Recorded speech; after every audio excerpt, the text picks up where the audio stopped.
All right, let's talk to Marjorie. Hello, Marjorie. Good evening, how are you? Good. I've been listening, but I'm still going to stay on the side of the government with this muskrat fraud deals and the Danny Bashers and keep coming out. Yeah. I think when Danny came out with this muskrat fraud deal, he had something in mind, wasn't something good, not something that was going to cost us more. So I certainly don't agree with it.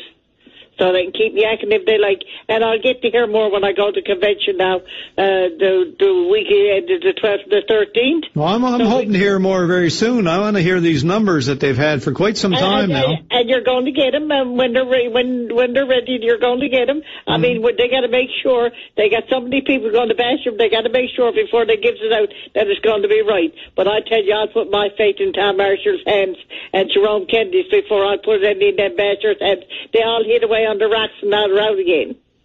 And if I'm a bit of fanatic, I'd like to tell around now about fanatic. I followed John Crosby for a long while. And when he was up in Ottawa, when he was Minister of Justice, he did more for women and all the people that couldn't help themselves in justice than anybody will ever do. And then we had, I was a follower, he forgot the old who was a rebel, and I followed him because I believed he did something.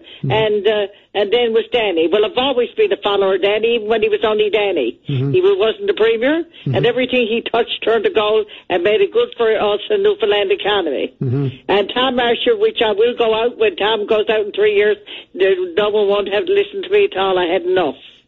I'll be going out with Tom. You're done when Tom's done. Now I heard that Jerome Kennedy might be done after this term as well. And I didn't hear that, but if it do be a sad loss, I think he's after contributing an awful lot to the political life of Newfoundland. And but I think he probably do more good for people, back in his whole thing. But whatever, I don't care how he sounds or what he looks like. He got a heart of gold, and he's in this for whatever he opposes injustice or being a lawyer or in government because he cares. Yeah, well, if he were to go too, and Tom Marshall, I think, has said that he's probably done after this term, it'd be huge, two heavyweights to lose. Certainly for the Conservatives. But I don't believe in comparing our PC government that trice crowd up in Ottawa because there's no comparison. But seeing they're both, in power, they have to deal with them. They don't have no other choice. Now, I would rather die. I'd be like the rebel over a long time ago in Ireland, Kevin Barry. I'd rather be shot to death than deal with anything up in Ottawa because I think Harper is the ruin of Ottawa, of Canada. And nothing surprises me about that governor or anything that's connected to it. But I will stick with our government down here till the day I die.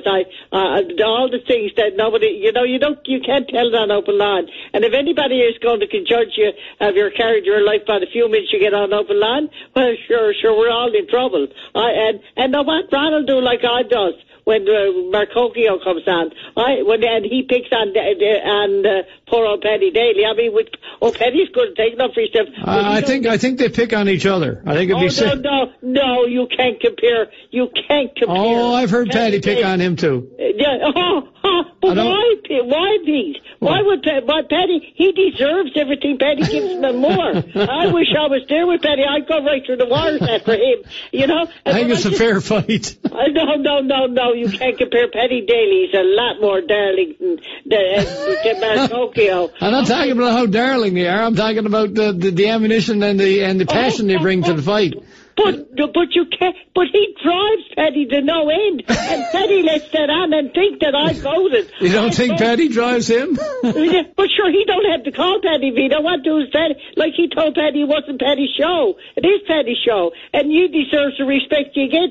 And I do when I call in. This is why I probably get a little bit of ammunition. I speak for. I need to get on your show, and when you need something, you have to be respectful to it. And I mean, you're nothing on the gentleman, and I try not to lose it.